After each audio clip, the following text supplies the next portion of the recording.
Hello बच्चों, आज मैं आपको क्लास 9 का चैप्टर नंबर 2 एक्सरसाइज 2.2 चैप्टर का नाम है हमारे पास पॉलिनोमियल्स, ठीक है, जिसको हम हिंदी में बहुपद कहते हैं, ठीक है ना। तो ये मैं आपको एनसीईआरटी से इसकी एक्सरसाइज 2.2 समझाऊंगी आज। चलिए स्टार्ट करते हैं। क्वेश्चन नंबर 1 है हमारे पास, find the value of the polynomial 5x minus 4x square plus 3 at x is equal to 0, x is equal to -1, x is equal to 2। निम्नलिखित पर बहुपद 5x minus 4x square plus 3 के मान ज्ञात कीजिए।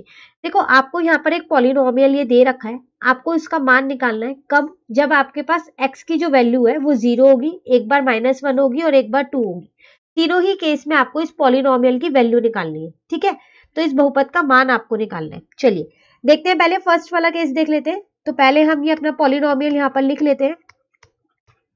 अब फर्स्ट वाले में हमारे पास है x इज इक्वल टू 0। इसका मतलब जहां जहां भी x है ये आपको ना px दे रखा है ना।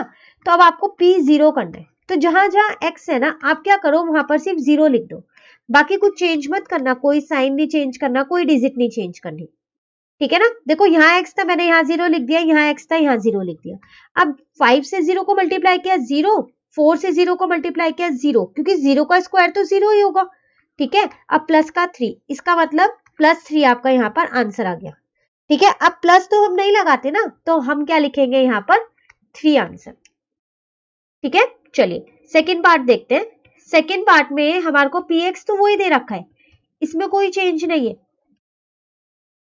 बस x की वैल्यू अब की बार हमारी -1 हो गई है, ठीक है। तो अब जहां जहां भी x है ना, आपको क्या करना है वहां पर -1 रखना है, बाकी कुछ भी चेंज आपको नहीं करना है, ठीक है। तो हमने यहाँ पर -1 रख लिया।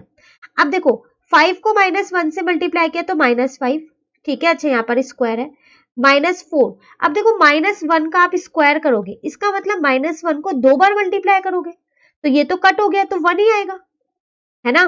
तो अभी फिलहाल यहाँ 1 लिखते हैं, अगले स्टेप में से मल्टीप्लाई करके लिख देंगे, ठीक है ना। तो -5 -4 +3, तो ये आपका आ गया -9 +3, तो आंसर आपका आ गया -6, ठीक है। चलिए थर्ड पार्ट देखते हैं। तो थर्ड पार्ट में px तो आपके पास सेम ही रहने वाला है, 5x minus 4x square plus 3, ठीक है ना। अब की बार x की वैल्यू हमने 2 रखनी है, तो जहां जहां भी x है वहां पर आप क्या करो 2 रख दो, ठीक है। तो 5 2 जा 10 माइनस, अब 2 का स्क्वायर मतलब 2 को 2 बार मल्टीप्लाई करना, तो 2 2 जा 4 हो गया, प्लस का 3, ठीक है। तो 10 माइनस 16 प्लस 3। अब अगर आप इन दोनों को लोगे तो यहाँ आएगा -6 + 3, तो आपका आंसर आ जाएगा -3। लेकिन अगर आप यहाँ पर डी मास लगाओ तो पहले प्लस करते हैं, तो इन दोनों को प्लस करेंगे, ठीक है। तो यहाँ पर आएगा 13 - 16, तो आंसर आएगा -3। दोनों ही तरीके से आंसर सेम आएगा, लेकिन हमें डी मास से ही करने चाहिए क्वेश्चंस को, ठीक है। तो मैंने आपको यहाँ दोनों तरीके से बता दिए, ठीक है ना। चलिए क्वेश्चन नंबर 2 देखते हैं। अब हम क्वेश्चन है हमारे पास यहाँ पर, find P0, P1 and P2 for each of the following polynomials. निम्नलिखित बहुपदों में से प्रत्येक बहुपद के लिए P0, P1 और P2 ज्ञात कीजिए। तो देखो अब आपको यहाँ पर क्या करना है, आपको कुछ पॉलिनोमियल्स ये दे रखे हैं, ठीक है। इनमें एक बार आपको वैल्यू 0 रखनी है, एक बार 1 रखनी है, एक बार 2 रखनी है, हर पार्ट में रखना है ये, ठीक है ना। जैसे कि अगर हम यहाँ पर फर्स्ट पार्ट लें अपना, तो पी वाई दे रखा है, मतलब y का फंक्शन दे रखा है यहाँ पर y square minus y plus 1। तो अब आप क्या करो, पहले इसमें y की जगह 0 रख दो, तो जहां जहां आपने y लिखा है ना वहां पर 0 लिख दो, ठीक है ना। तो ये आपका कितना आ जाएगा, यहाँ पर प्लस का 1 आ जाएगा, या फिर आप इसको 1 भी लिख सकते हो, ठीक है। अब y की जगह क्या रखना है, आपकी बार 1 रखना है, ठीक है। तो 1 का स्क्वायर -1 + 1, तो 1 - 1 + 1, तो कितना आएगा, ये भी आपका 1 ही आएगा, क्योंकि ये तो कट हो गया, तो 1 ही बचा आपके पास, ठीक है। अब की बार आपको क्या रखना है, यहाँ पर P2 रखना है, इसका मतलब y की जगह 2 रखना है, ठीक है ना। तो 2 का स्क्वायर -2 प्लस का 1, यही आएगा ना। अभी मैं फर्स्ट पार्ट पे ही हूं, उसी में ही आपको ये तीनों रखने हैं एक एक बार करके, ठीक है ना। तो अब P2 यहाँ पर ये कितना आ जाएगा आपके पास, 2 का स्क्वायर मतलब आपके पास 4 हो गया, ठीक है, -2 + 1। इसका मतलब अगर मैं यहाँ बोर्ड मास लगाऊं तो 5 माइनस 2, तो आपका आंसर कितना आ गया? 3 आ गया। ठीक है, तो ये तो इसका फर्स्ट पार्ट था। चलिए सेकंड पार्ट अब हम देखते हैं। अब की बार फंक्शन है पी टी, तो यहाँ पर है 2 plus T plus 2t² minus T cube. ठीक है, देखो इन वेरिएबल से हमें कोई फर्क नहीं पड़ना चाहिए, है ना, हमको तो सिर्फ इनकी वैल्यू रखनी है। तो एक बार आपको p 0 रखना है, तो जहां जहां आपके पास t है वहां पर आप क्या करो? 0 पुट कर दो। देखो मैं जहां जहां t है सिर्फ वहीं पर ही 0 लिख रही हूँ। ठीक है, तो 2 में 0 प्लस करूंगी तो 2 ही आएगा। अब 0 का स्क्वायर तो 0 होता है, और 2 से मल्टीप्लाई करूंगी तो 0 आ जाएगा, माइनस का 0। ठीक है ना, तो इसका मतलब आपका आंसर कितना आ गया? 2 आ गया। अब की बार आपको क्या करना है? P1 रखना है। इसका मतलब जहां जहां आपके पास t है वहां पर आपको क्या करना है? 1 रखना है। तो 2 प्लस, देखो इस t की जगह मैंने क्या किया? 1 रख दिया, प्लस 2 t की जगह 1 का स्क्वायर माइनस t की जगह 1 का क्यूब। ठीक है, तो 2 प्लस 1 तो आपका 3 हो गया, प्लस 1 के स्क्वायर तो 1 ही होता है। अब 1 को 2 से मल्टीप्लाई करेंगे तो 2, फिर 1 का क्यूब भी 1 ही होता है, तो 1 ही आएगा यहाँ पर। ठीक है ना, तो ये आ गया आपका 5 माइनस 1, तो आपका आंसर आ गया यहाँ पर 4। ठीक है, अब की बार आपको t की जगह क्या रखना है? 2 रखना है। ठीक है ना, तो 2 प्लस फिर 2 t की जगह प्लस 2 ब्रैकेट में 2 का स्क्वायर, टी स्क्वायर की जगह 2 का स्क्वायर आ गया, और टी क्यूब की जगह भी 2 का क्यूब आ गया। ठीक है ना, तो देखो 2 2 जा तो आपका ये 4 हो गया। अब यहाँ पर आ गया आपके पास 2 का स्क्वायर मतलब 4 हो गया, 2 2 जा 4, और 2 का क्यूब मतलब 8 हो गया। ठीक है, तो 4 प्लस 16 माइनस 8, तो 20 माइनस 8 करोगे आप। ठीक है ना, यहाँ पर 4 4 जा 16 आ गया, और यहाँ पर माइनस का 8 आ गया, तो आपका आंसर यहाँ पर कितना आ गया? तो आपका आंसर आ गया यहाँ पर 12। ठीक है, ठीक है ना। अच्छा आप देखो, अच्छा यहाँ पर 2 है तो ये 2 हो जाएगा। ठीक है ना, तो अब ये यहाँ पर थोड़ा सा चेंज हो जाएगा, तो ये मैंने बाय मिस्टेक यहाँ पर 4 लिख दिया था।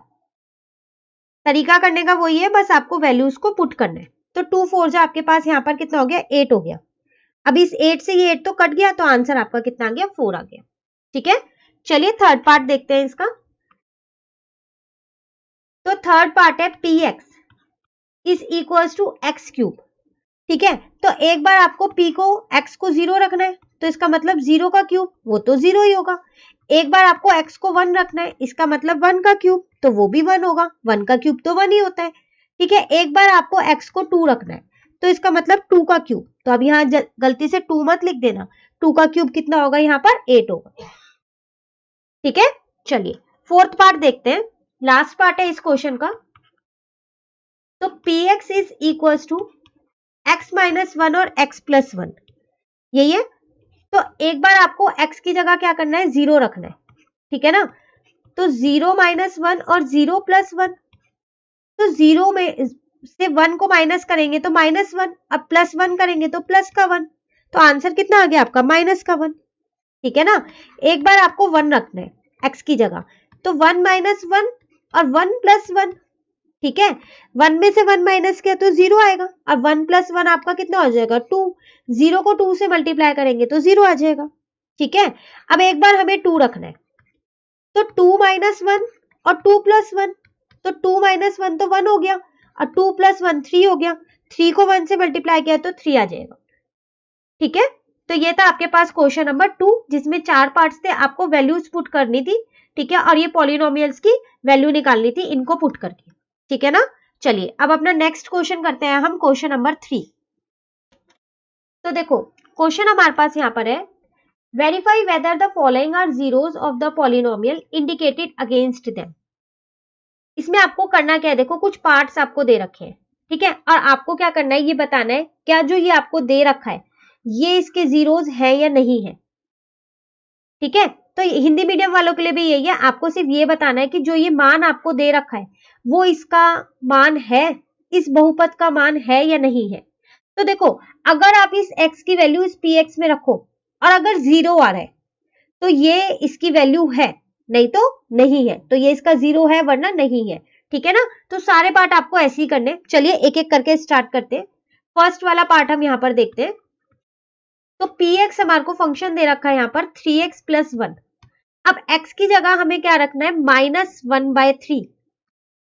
तो x की जगह -1/3 रखा, यहाँ 1/3 रखा है, अब यहाँ पर भी 1/3 रखूंगी माइनस का, अब प्लस का 1। इस 3 से ये 3 तो कट हो गया, तो -1 + 1 आ गया ना 0 आंसर। तो इसका मतलब ये इसका फंक्शन है। तो फिर हम यहाँ लिख देंगे x is equal to -1/3 is a 0 of given polynomial. ठीक है ना। चलिए सेकंड पार्ट देखते हैं। सेकंड पार्ट, फंक्शन आपको दे रखा है 5x - पाई। ठीक है, और x की वैल्यू आपको दे रखी है 4/5। तो जहां भी x है आप क्या करो, वहां पर 4/5 रख दो। तो 5 और यहां रख देंगे 4/5 माइनस पाई। पाई ऐसे ही रहने देंगे, इसकी वैल्यू नहीं रखेंगे। ठीक है, इसको इससे कट कर दिया तो आपका आंसर आया 4 - 5। अब देखो 4 - पाई जो है वो 0 के इक्वल तो नहीं है। 4 - pi is not equal to 0। तो फिर तो इसका मतलब ये इसका 0 नहीं है ना, इस पॉलिनोमियल का 0 ये नहीं है। तो यही लिख देंगे कि x is equal to 4/5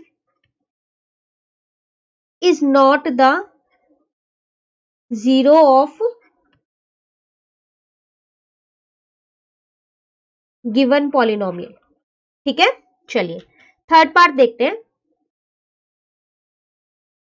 third part में फंक्शन आपको यहां पर दे रखा है x² - 1। अब देखो यहाँ x की दो वैल्यू दे रखी है, इसका मतलब आपको दोनों पुट करनी है। ठीक है, एक बार 1 पुट करनी है और एक बार -1 पुट करनी है। ठीक है, चलिए पहले हम 1 पुट कर लेते हैं। तो 1 का स्क्वायर -1, तो 1 का स्क्वायर तो 1 ही होता है, 1 में से 1 जाएगा तो 0 आ जाएगा। ठीक है ना। अब एक बार -1 पुट करते हैं, जब दो दे रखी है तो -1 का स्क्वायर क्या होता है, -1 होता है। नहीं, -1 को जब आप -1 से इंटू करोगे तो माइनस से माइनस तो कट जाएगा ना, तो 1 ही आने वाला है। तो फिर ये वही तो आ गया 1 - 1, ये भी 0 हो गया। इसका मतलब x इज इक्वल टू 1। ठीक है, एंड -1 दोनों ही इसके क्या है, जीरोज है। ठीक है, तो are zeros of the given polynomial. तो जो बहुपद आपको दे रखा है दोनों ही उसके शुनांक है, ये 1 भी और -1 भी। ठीक है, चलिए फोर्थ पार्ट देखते हैं। फोर्थ पार्ट है आपके पास px is equal to x+1 और x-2। यहां भी आपको दो वैल्यू दे रखी है x की, तो इसका मतलब एक बार आपको -1 रखना है और एक बार आपको 2 रखना है। तो पहले चलिए -1 रखते हैं। तो -1 + 1, फिर x की जगह -1 और ये -2 ऐसी है। तो ये तो कट गया, 0 हो गया, और यहाँ पर आ गया -3, तो ये तो 0 आ गया। चलो इसका मतलब ये तो हमारे पास 0 है, जो पॉलिनोमियल हमें दे रखा है। अब एक बार 2 रख के और देख लेते हैं। तो 2 + 1 x की जगह 2 रख दिया, अब की बार भी x की जगह 2 रख दिया, तो ये 3 आ गया और यहाँ पर 0 आ गया। तो इसका मतलब ये भी 0 आ रहा है। तो इसका मतलब x is equal to -1 and 2 are zeros of the given polynomial। ठीक है, तो इसका मतलब जो दोनों ये हमारे को जीरोस दे रखे हैं ये इसी पॉलिनोमियल के हैं। ठीक है, चलिए फिफ्थ पार्ट देखते हैं। px is equal to x² है, ये तो छोटा सा है, सिर्फ x को 0 ही रखना है। तो 0 रखा, ये तो हमें पता है 0 ही आना है, 0 का स्क्वायर तो 0 ही होता है। तो x is equal to 0 is the 0 of the given polynomial. ठीक है, चलिए नेक्स्ट पार्ट देखते हैं। सिक्स्थ पार्ट है हमारे पास px is equal to lx plus m। अब देखो आप कंफ्यूज मत होना l, x और m में। आपको जो दे रखा है ना वो पुट करना है। आपको x की वैल्यू दे रखी है क्योंकि फंक्शन आपके पास x की फॉर्म में है, तो x की जगह आपको -m/l रखना है। तो l ये वाला ऐसी है। ठीक है, इस x की जगह -m/l रख दिया, प्लस का m ऐसी है। देखो इस l से ये l तो कट गया, तो -m + m बचा। अब ये दोनों भी कट गए, तो आंसर तो मेरा 0 आ गया। तो इसका मतलब ये तो इसका 0 है इस पॉलिनोमियल का। तो x is equal to -m/l is a 0 of given polynomial. ठीक है, चलिए नेक्स्ट पार्ट देखते हैं, सेवंथ पार्ट। सेवंथ पार्ट है p x is equal to 3x² minus 1। अब देखो यहां भी आपको दो जीरोस दे रखे हैं, मतलब ये बताना है कि ये दोनों इसके जीरोस हैं या नहीं। तो दो वैल्यूज आपको दे रखी है, तो एक एक करके पुट करते हैं। तो सबसे पहले हम x को रख देते हैं -1/√3। तो जहां भी x है वहां आपको -1/√3 लिखना है। तो 3 इस x की जगह -1/√3 लिखा, ये स्क्वायर ऐसी है माइनस का 1। ठीक है, अब देखो जब आप इसका स्क्वायर करोगे तो -1 का स्क्वायर 1 हो जाएगा और √3 का स्क्वायर 3 हो जाएगा। ठीक है, ये -1 ये तो कट हो गया, तो क्या बचा 1 - 1 इज इक्वल्स टू 0 आ गया। इसका मतलब ये तो इसका 0 है। ठीक है, ये तो इस बहुपद का शुनांक है। चलिए अब ये वाला भी देखते हैं। तो अब की बार p को हम 2/√3 रखेंगे। ठीक है ना, तो 3 ऐसी है, x की जगह आ जाएगा 2/√3 स्क्वायर माइनस का 1। ठीक है, अब जब आप 2/√3 का स्क्वायर करोगे तो ऊपर तो 4 आ जाएगा, 2 2 जा 4 और नीचे 3 रहेगा। ठीक है, इससे ये कट हो गया, तो 4 - 1 इज इक्वल टू 3 आ गया। तो आप देखो यहां पर तो 0 नहीं आया, अभी तक जो भी हमारे को दो वैल्यूज दे रखी थी हर बार दोनों में 0 आ रहा था, लेकिन इस वाले केस में सिर्फ एक ही में 0 है, दूसरे में तो है ही नहीं। तो कोई बात नहीं है, तो अब हम यहां लिखेंगे x is equal to -1/√3 is a zero of given polynomial। ठीक है, और 2/√3 क्या है, वो नहीं है। ठीक है ना, तो and x is equal to 2/√3 is not a zero of given polynomial. ठीक है, तो ऐसा जरूरी नहीं है कि आपको दो अगर वैल्यू दे रखी हो तो दोनों ही जीरोज हो, एक हो भी सकता है और एक नहीं भी हो सकता। तो जो है उसके लिए लिखना है कि ये इसका 0 है और जो नहीं है उसके लिए नहीं लिखना है। ठीक है, चलिए लास्ट पार्ट देखते हैं इस क्वेश्चन का, 8th पार्ट। तो px is equal to 2x plus 1 दे रखा है, इसमें एक ही वैल्यू आपको दे रखी है, x की जगह पे 1/2 रखना है। इस 2 से ये 2 तो कट हो गया, तो 1 + 1 तो 2 हो गया, तो इसका मतलब ये नहीं है। तो x is equal to 1/2 is not a zero of given polynomial. ठीक है, तो ये था आपके पास क्वेश्चन नंबर 3। चलिए अब देखते हैं क्वेश्चन नंबर 4। क्वेश्चन है हमारे पास यहाँ पर, find the zero of the polynomial in each of the following cases. निम्नलिखित स्थितियों में प्रत्येक स्थिति में बहुपद के शुनांक ज्ञात कीजिए। देखो अब आपको पॉलिनोमियल दे रखा है और जीरो आपको निकालना है। ठीक है ना, बहुपद आपको दे रखा है और शुनांक आपको निकालने हैं। तो जब भी आपको जीरोस निकालने हो ना, तो क्या करो, जो भी आपको ये पॉलिनोमियल दे रखा है, ये जो बहुपद आपको दे रखा है, इसको 0 के इक्वल रख दो। कैसे, इसका मतलब मैं कह रही हूं आपसे कि px को 0 के इक्वल रख दो, तो फिर तो x + 5 इज इक्वल टू 0 हो गया ना। तो x इज इक्वल टू कितना आ गया, -5। ये प्लस का है तो उधर जाके माइनस का आ जाएगा। ठीक है ना, जब भी आपको जीरोस निकालने हो ना, तो आप क्या करो, जो पॉलिनोमियल आपको दे रखा है ना उसको 0 के इक्वल रख दो।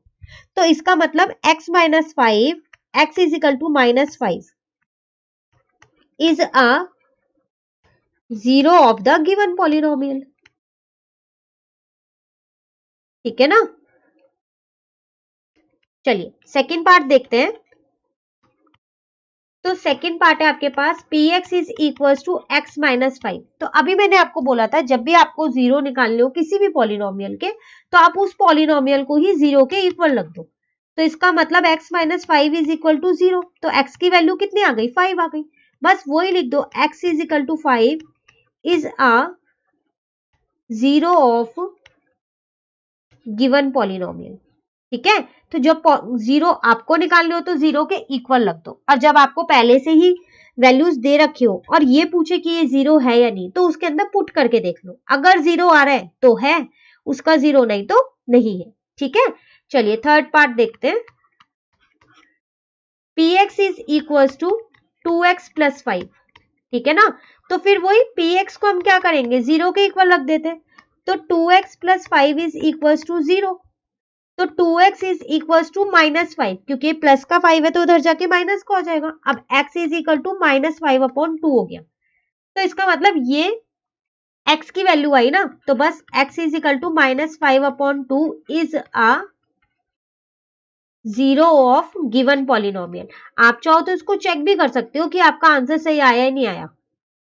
वो कैसे, जो ये आपके x की वैल्यू आई है आप इसके अंदर पुट कर दो। अब x की जगह ये रख दो, और अगर पुट करने के बाद पूरा सॉल्व करके 0 आ रहा है तो इसका मतलब आपका जो ये आंसर आया है वो सही आया है।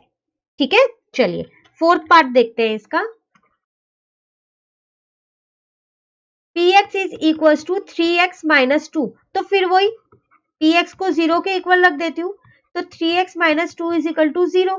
तो 3x is equal to 2, minus का है तो उधर जाके प्लस का, तो x कितना आ गया 2/3। ठीक है ना, तो वही लिख देते हैं x is equal to 2/3 is a zero of given polynomial. ठीक है, चलिए नेक्स्ट देखते हैं। फिफ्थ पार्ट है px is equal to 3x। फिर px को हम क्या करेंगे, 0 के इक्वल रख देंगे। तो 3x इज इक्वल टू 0। अब जब 3x इज इक्वल टू 0 है तो इसका मतलब यहाँ तो x is equal to 0/3 is equal to 0 ही आ जाएगा, है ना, क्योंकि 0 से 0/3 है, ऊपर न्यूमरेटर 0 है तो 0 ही आना है। तो x is equal to 0 is a, एक सेकेंड यहाँ 0 आएगा, is a zero of given polynomial. ठीक है, चलिए नेक्स्ट पार्ट देखते हैं। सिक्स्थ पार्ट है px is equal to ax, और लिखा है a जो है वो 0 के इक्वल नहीं होगा। ठीक है, तो px को ही हम 0 के इक्वल रखते हैं ना, तो ax इज इक्वल टू 0 आ गया यहाँ तो। ठीक है ना, तो अब a को अगर मैं नीचे लेके जाऊंगी तो फिर x कितना आ जाएगा 0। तो x is equal to 0 is a zero of given polynomial. ठीक है, चलिए सेवंथ पार्ट करते हैं, लास्ट पार्ट है ये, क्वेश्चन का भी और आपकी एक्सरसाइज का भी, फिर आपकी एक्सरसाइज यहाँ पर कंप्लीट हो जाएगी। तो cx प्लस d है। अब यहाँ लिखा है जो c है वो भी 0 के इक्वल नहीं है, और जो c और d ये दोनों हैं ये मेरे रियल नंबर्स है। ठीक है, तो हम तो px को 0 के इक्वल रखेंगे ना, तो इसका मतलब cx plus d is equal to 0। अब मुझे यहाँ से x की वैल्यू निकालनी है, तो पहले आप d को उधर ले जाओ, प्लस का है तो माइनस का हो गया। अब c को भी उधर ले जाओ, मल्टीप्लाई का तो डिवाइड का हो गया, आ गई आपकी x की वैल्यू। तो x is equal to -d/c is a zero of given polynomial. ठीक है, तो ये था आपके पास लास्ट पार्ट क्वेश्चन नंबर 4 का। इसी के साथ हमारी एक्सरसाइज 2.2 कंप्लीट होती है। ठीक है ना, तो अगर आपको ये वीडियो अच्छी लगी तो आप इसे लाइक जरूर कीजिएगा और मेरे चैनल को सब्सक्राइब कीजिएगा। Thank you.